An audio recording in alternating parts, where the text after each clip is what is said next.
Jaylen Warren is looking for respect. He came into the league, an undrafted guy, and earned a spot on the Steelers, got into the rotation, played some special teams, but found out he could do more than that. The thing about Jaylen Warren, he is a bowling ball out there. He doesn't have necessarily breakaway speed, but he's explosive. He also is elusive. That's another thing that I think last year, I don't think the Steelers took enough initiative. I don't think they took advantage of some of his elusiveness. He obviously is good out of the backfield, can catch the football. One of his big-time strengths is, pass blocking. His pass protection is incredible. But here's the thing. It's despite him being a consistent contributor and being very good, he's never been the guy. And that's the thing. Early in his career, obviously Najee Harris was here. And for as much as people, myself included, was okay with Najee moving on, Najee wasn't a bad running back. I think he gets a bad rap. Look, 1,000 yards is not what it used to be. When you play 17 games, it's not like guys are averaging, 100, 150 yards a game or something like that. That is not the case. But 4 straight 1,000-yard seasons by Najee, that means something. Well, there were a lot of people, myself included, that last year, we were all saying, hey, man, we got to get Jaylen Warren the ball more than we do Najee Harris, And it didn't turn out to be that way. But from what we saw, and that's one of the things, the Steelers were okay with letting Najee Harris go because it's like, we'll find a back. Either we'll draft one, which they did. We can find somebody in free agency. They also did that. But we got Jaylen Warren. But they still never used him to be the guy. And I think that's what bothers me is that the Steelers they still haven't given him that opportunity.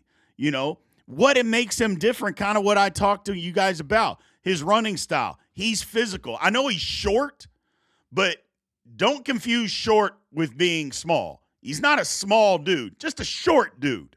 He's a big physical. And when I say big, he's not 230 pounds or anything like that. Let's not get carried away. But he's a physical type of runner, but can also be elusive. Now, I know he's lost some weight this offseason to help with more explosion, to help being even more elusive. And I think that's going to help his game. But that's part of who he is. The elite pass protection is, I don't think, you just go pull up highlights anywhere that you want. You pull it up on YouTube and you just type in Jaylen Warren pass protection, you're going to see some stuff, ladies and gentlemen. It is elite. Not good, not great. It's elite. And that's kind of what separates him. His ability to bounce off, like he doesn't go down on first contact. That's another thing about him. Like I mentioned, he's a bowling ball, first contact balance or what the new term out there, contact balance.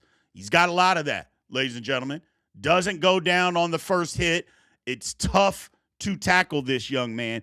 And again, like I mentioned, he's very, very versatile. That's kind of what makes him tick. But, my thing, they continuously bring in people like the Steelers are bringing in Rico Dowdle this year.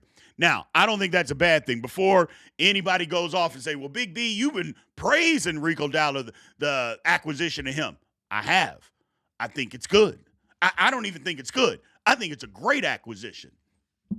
But does that mean that we can't, or we're not going to see as much of Jaylen Warren as we want? I guess the answer to that is I don't know, because I think it is going to be a camp battle as far as who's the starter. And I'm on record as saying that whoever the guy is, I know you want to play both guys, and we're going to play both guys. But if Dowdle gets it going, that needs to be the guy. Same thing, if Warren gets it going, he needs to be the guy. I understand a 1A and 1B and whatever that happens to be or how it works out in that order, fine. but you can't sacrifice somebody that's got it going on the offensive end and playing really good football just for the sake of getting somebody some carries, getting somebody some touches. That doesn't make sense to me. We saw that last year when the Steelers, for whatever reason, had to get Jonnu Smith touches, lining him up in the backfield, just throwing him just little shallow routes, it just nonsense, just so Jonnu Smith could get some damn touches on the field. Well, it was to the detriment of the Steelers, obviously. You don't have to do that kind of stuff. I would love to see when both of them are in the backfield at the same time. Maybe there's something that we can do there. Who the hell knows? But Jaylen Warren has got to be a guy that the Steelers have to look at and say, this guy can do more. We need to give him as much of an opportunity to be as productive as possible. And that's the part where I kind of feel bad, is that we keep saying we like him, but then it's almost like as Steeler fans, we keep coming up with excuses not to make him the number one guy. Like, well, we've seen him when he gets his carries up, he has a tendency, or he has fumbled. I wouldn't even say it's a tendency. We've seen him fumble with a high number of carries. So we don't want to do that. Okay, well, hadn't he earned the right? Maybe that was just a coincidence or something. I don't know. Well, we love Jaylen, but, bringing in Rico Dowdle, hey, that only makes us better. It does. It absolutely does. But at the same time, it's like, when does this guy get to be the guy? But on the argument to that, or the flip side to that, is some would say he's not built to be the guy, especially in today's NFL. You need two runners. You definitely need that. You got to have two guys back there.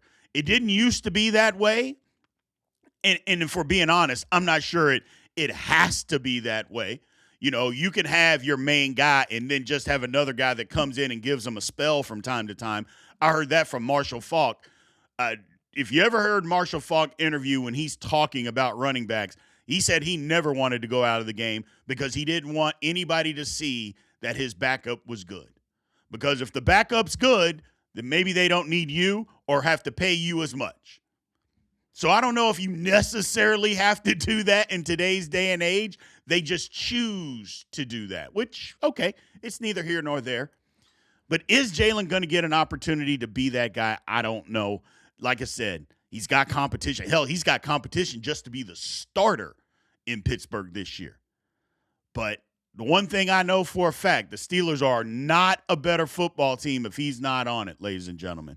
So I would love to see what he can do this year. I'm going to love to see that competition, that battle in training camp.